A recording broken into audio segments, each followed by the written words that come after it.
खूनी चुड़ैल एपिसोड 20। तुम्हें अभी और इसी वक्त उस चुड़ैल को खत्म करना होगा। आज हम दोनों उन सभी शैतानी शक्तियों को खत्म कर देंगे जिन्होंने मेरे परिवार को नुकसान पहुंचाने की साजिश रची थी।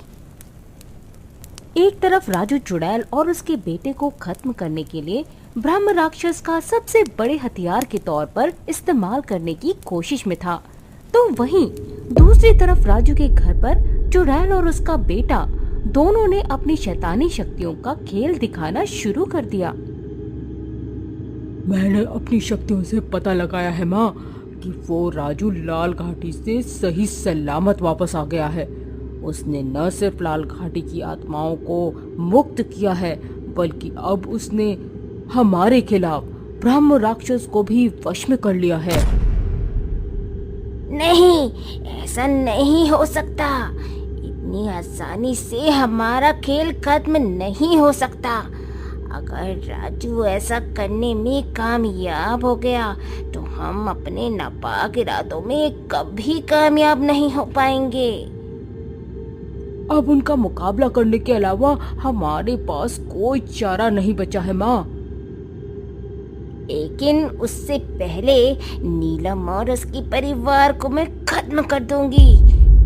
इतना कहकर चुड़ैल और उसके बेटे ने नीलम और उसके परिवार पर हमला करना शुरू कर दिया।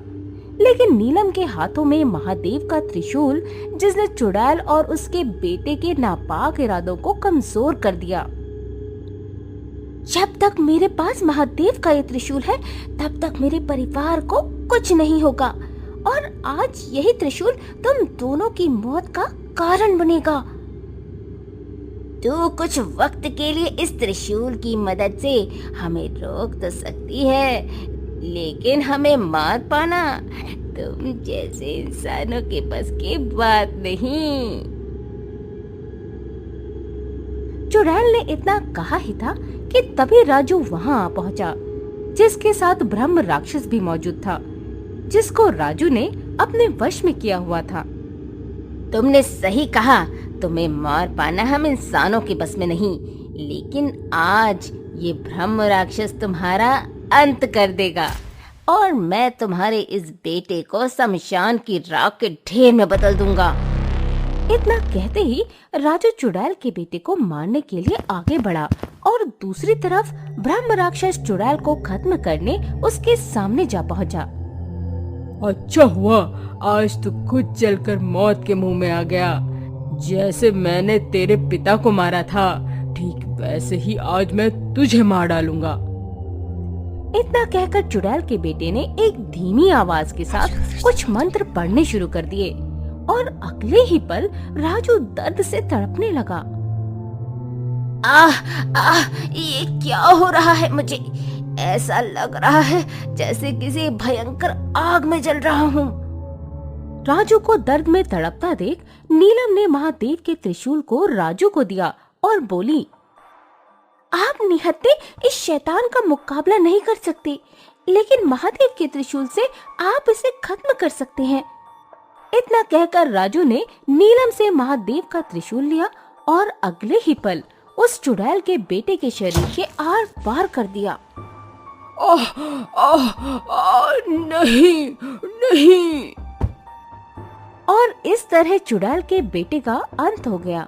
लेकिन अभी भी ब्रह्म राक्षस और चुड़ैल के बीच की जंग बाकी थी।